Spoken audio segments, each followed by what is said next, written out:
Hi, welcome back to class. In today's lesson, we'll be seeing another question. We'll use this question to further understand how to solve questions relating to velocity time graph. In case you missed our last lesson where we introduced velocity time graph, please do not hesitate to check the description below. That said, let's get into class. Our question asks us to draw the velocity time graph of a car that starts with an initial velocity of 15 km per hour. Now let's draw this graph. The car is starting with an initial velocity of 15 km per hour. Let's tag this point 15 km per hour. It starts with an initial velocity and accelerates uniformly.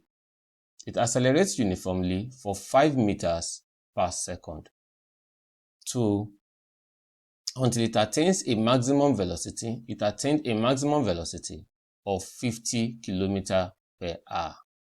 Now, it then maintains this speed for the next 2 minutes. It maintains the speed for 2 minutes. That is, it maintains this speed for 2 minutes. Now, at this point, it attained its maximum velocity. It maintained this speed for 2 minutes. Now, first thing I want us to see is a lot of these units, a lot of the measurements are not in the SI unit. So let's convert first to the SI unit. Now, my 50 kilometers per hour, if you convert to SI unit, is the same thing as 15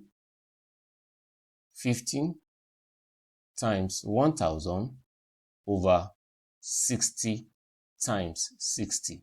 That should give us 13.9 meters per second. Now you do the same thing with the 15 kilometers per hour and you come up with 4.2 meters per second. Also, my 2 minutes, the time taken for this, the time it takes for the motion to maintain a constant speed is 2 minutes, and 2 minutes will be converted to seconds. That's 2 times 60, that's 120 seconds. The second thing I want us to do is to label this diagram. Now this is, let's label this O, A, B, C, D, and E. Now, the motion moved at a constant speed for 2 minutes. That means from E to D, the motion moved for 120 seconds. Now, but we have this time, let's call this time 0. Now, we don't know what this time at E is, and obviously we cannot ascertain what time at D is. Now, if the car had maintained an acceleration of 5 meters per second squared, and it started with an initial velocity of 15, and it had a maximum velocity, a final velocity of 50, then we can use V. Our formula V is equals to U plus AT, so that V minus U over A is equals to T. So that my 15 kilometers per hour, which we've converted to 13.9, that's 13.9 now, minus 4.2 over acceleration A. Acceleration A is 5 meters per second square is equals to T. Now this is the same thing as 9.7 over 5. 9.7 over 5. So on calculation, you should get something very close to 2. You should get 1.9 thereabout. Now we can easily approximate that to be the same thing as 2 seconds. So now that my time T, the time taken from O to E is 2 seconds. Now from E to D is 120. So that the final from O now to D will be 122 seconds. Now with this, we've been able to define our trapezium, and from our trapezium, we can conveniently calculate the area, the total distance covered before it maintains the maximum velocity, that is the total distance covered between A and B. And finally, we can also calculate the total distance covered in the entire journey, which is between A and C.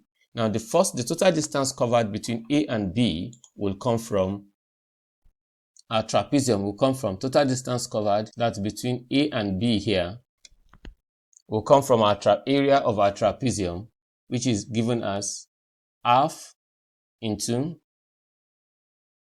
so let me see the diagram again, OABE, okay? That will come from half into OA plus BE now into OE. Now that's the same thing as half. OE is that's a 15 kilometers per hour. That's 4.2 after conversion plus 13.9. And they did it in 2 seconds. That's the 2 seconds, that's 2.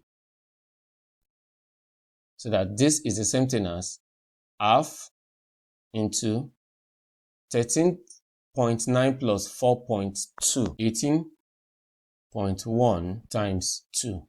Now 2 here is 1, 2 here is 1. So my final answer for this is 18.1 meters. Now the same thing we'll now do when we want to solve for the larger trapezium, that's OACD. If you observe it clearly, that's OACD. Now, so that area, the total distance covered, my total distance covered that's from O to C, we'll be talking of half into OA plus CD, okay, into OD. OA plus CD into OD. That's equals to half into 4.2 plus 13.9 into OD. OD is 122. That's the total time taken for the entire journey. That's the time taken to move from O here down to D. So that from here we can, if you use your calculator, you should be able to come up with half into 4.2 plus 13.9 times 122. Should be able to come up with 1104 in meters. With this, I've been able to show you how to use the velocity time graph to calculate the distance and also to work with acceleration, even when the motion did not start from 0. We'll see other applications as time goes by, but if you have your questions or you have comments, kindly use our comment section to send in your questions, or you can DM me personally. Thank you for staying with us and do have a nice time.